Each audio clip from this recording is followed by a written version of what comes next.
Hey y'all, Give the Nutritionist here, and we're going to be talking about monoamine oxidase inhibitors, right? MAOIs. So this is the next part of the mental health awareness series in which people that take MAOIs, similar to SSRIs in the last video I spoke about, right? How although it can help some people and it could negatively affect people with some side effects, right? We also got to consider the factor, right? That your brain needs nutrition. It needs proper nutrients to help you build your serotonin, right? Your dopamine, your norepinephrine, right? Your cortisol, your adrenaline, and tyramine, which is part of the conversions, right? But what I want to tell people, right, is monoamine oxidase inhibitors like SSRIs could, for the most part, be a band-aid problem. And like I say that, right, is you got to feed your body what you need to build your own neurotransmitters. We're talking about amino acids, right? From beef, bison, lamb, right? You want a complete protein source that has everything you need so your body can make its own neurotransmitters. And the way monoamine oxidase inhibitors work, right, is it inhibits the enzyme monoamine oxidase, right, which breaks down serotonin, dopamine, norepinephrine, and tyramine. So this is why when some people take, this drug, right, or even methylene blue to an extent, this is why it could lift severe depression, boost motivation, and reduce anxiety, right? So it's a little different than SSRIs, and some people argue that, you know, MAOIs are riskier, right? Because it keeps not just serotonin, but also dopamine and norepinephrine and tyramine longer in your brain. And as I talked about with SSRIs, you could have nutrient depletions, right? Like any drug you take.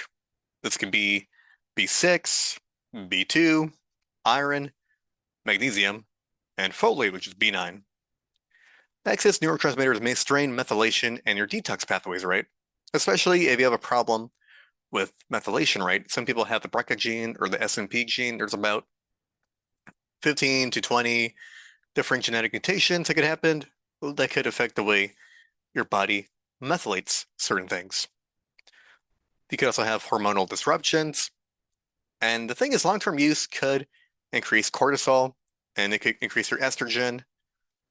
While increasing estrogen, it could also lower testosterone and messes with that balance.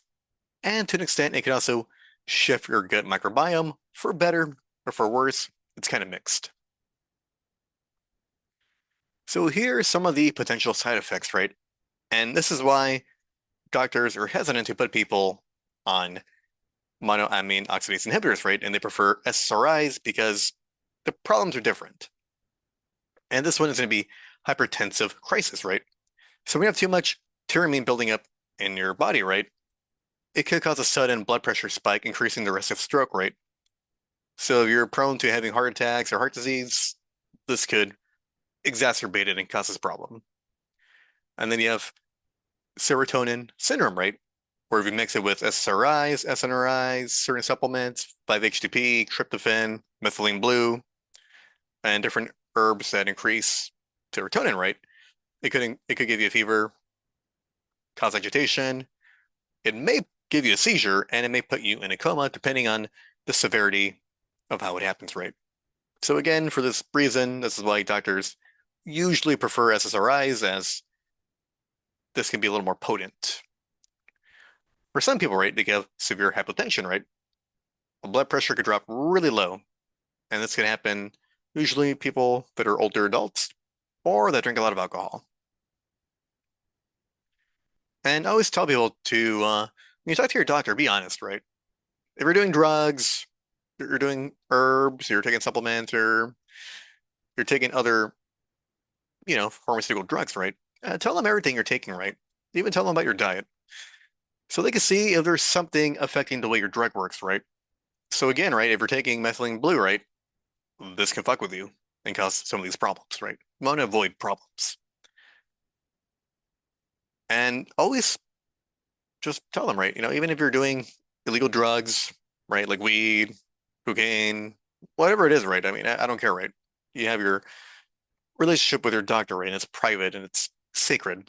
So, tell them if you're doing drugs, So when you do take a drug like this that they're giving you, right, they'll make the right decision, the right call for you, and to tell you more about that. And really, that was the introduction to the series on drugs.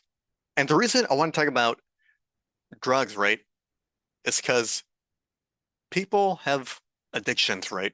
And they want to feel good, right? Maybe you had a bad day. Maybe you weren't having a good time at work. Maybe you're having trouble in your relationship. Maybe you faced a consequence, like a death in the family, right? And it's very devastating for you, right? People can turn to drugs and alcohol and all sorts of things to mask the pain and cover it, right?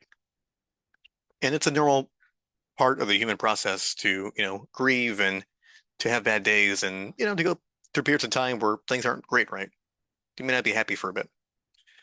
But when you turn to drugs, right, you're what I call chasing the dragon. And this is what I'm going to be talking about in my next video. So again, right, this is a really short video, but again, right, it's just to put more perspective on people that are taking monoamine oxidase inhibitors so they can see something similar, right? As I talked about in my SSRI video, where you want to focus on eating, you know, complete proteins, right? Beef, bison, lamb, that's good for you. Chicken's okay, but prefer red meat because it's more nutrient-dense, it's got your vitamins, it's got your minerals, it's gonna help you out a lot, right? Eggs, do a little bit of eggs, it can help you too, right? Don't do something crazy like 10, 20 eggs. You don't, no one has to do that, right? I mean, eggs are kind of rare in nature. So, an egg or two is fine, right? Just don't go crazy with that. You know, eat some fruits, eat some veggies. Stop eating junk food, right? Stop eating seed oils. Stop doing so much fast food, right?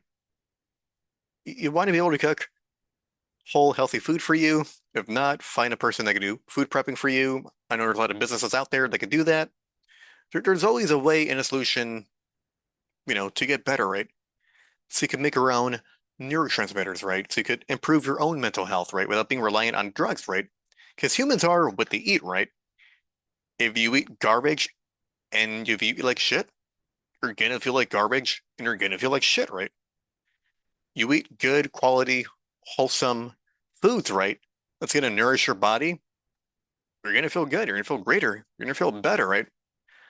I've had a lot of people come to me for help, right? Regarding whether it's obesity, whether it's gonna be type 2 diabetes, whether it's gonna be, anxiety for some people, they come for me for that. Vitamin toxicity, general toxicity, heavy metals, mold, you know, and just by helping them with their problems, right, they mentally improve. Because a lot of the things I talk about, right, it's about changing your diet to get better, to get healthier, right? So I tell people that are going and struggling through mental health, because I have talked to a lot of people that with bad mental health, and especially some of my friends that have, right, that have gone through it since middle school and high school and college. The one thing they all kind of have in common, I realized, is they eat a really shitty junk food diet and a lot of fast food and candy. They don't really eat a lot of beef to give them the neurotransmitters, right? The amino acids to build that. They're always eating, this junk, right? And the junk has a bunch of PUFAs, right? All these seed oils. And I'm sure when you research and you look at seed oils, regardless of what the experts say, you'll kind of agree, even by your own experience, that you feel like shit on seed oils. It's just the reality, right? Your body doesn't lie to you. You know the way you feel. So when you start eating good quality foods, increase your fruits, increase your veggies, and you remove the processed stuff, ultra processed, right? Like things you don't really find in nature, you will feel better, right? And you will improve. It does take time, right? But people can feel a difference within a couple of weeks. And that's what I want you to know, right? I want you to put yourself into a challenge, right? That you will start to eat healthier. As I say, don't go vegan, don't go vegetarian, because again, you're not getting the meat you need to build your neurotransmitters, and your neurolinguistic processing is going to be off, and you're not going to be happy, right? That's why a lot of people initially in their health journey, they go vegan, vegetarian because they hear so many good things about it, but it's just propaganda, and it's carried by people in a cultish-like behavior, right? And there's history behind that. which I'm sure I've talked about in the past about you know, the Kellogg guy who made the cereal and how he was a very religious fanatic and how he kind of pushed this propaganda, and we're still suffering to this day because of what happened in the past. But my point being, right, is you gotta eat beef, you gotta eat bison, you gotta eat lamb, you gotta eat meat. That's gonna give you the complete protein that you need. I've had people, do pea protein and do whey protein, but unfortunately, they don't feel the same way as when they do eat actual quality animal-based protein. It makes all the difference. So again, thank you for watching. Like, subscribe. This isn't as intense as my SSRI video. This is a really short one. This kind of goes together, but I'm making a separate video. So my talk goes a different way, right? I kind of weave it in there. But because I want people that are interested, right, to watch this video and to learn something from it, right? And to be inspired and to share with their friends and with their family, because we can all improve together to have a happier life. And again, right, it's a crime that sometimes you go get help and they don't tell you about diet, they don't tell you about nutrition, they don't tell you about the building blocks you need for your brain, right? It's very basic, it's very common sense, but it doesn't happen for whatever reason, right? But if you're watching this video and you're learning, please leave a like, subscribe, follow me, whatever, right? Because I have a lot more content. You could go through my channel of whatever you're watching this from, because I post all my content everywhere. But I'm sure you'll find other videos that'll help you succeed and find improvement in your life. Okay, thank y'all. Have a great day. Be amazing. Because I know at the end of the day, you're going to take the steps to become a healthier, happier you. So thank you and goodbye.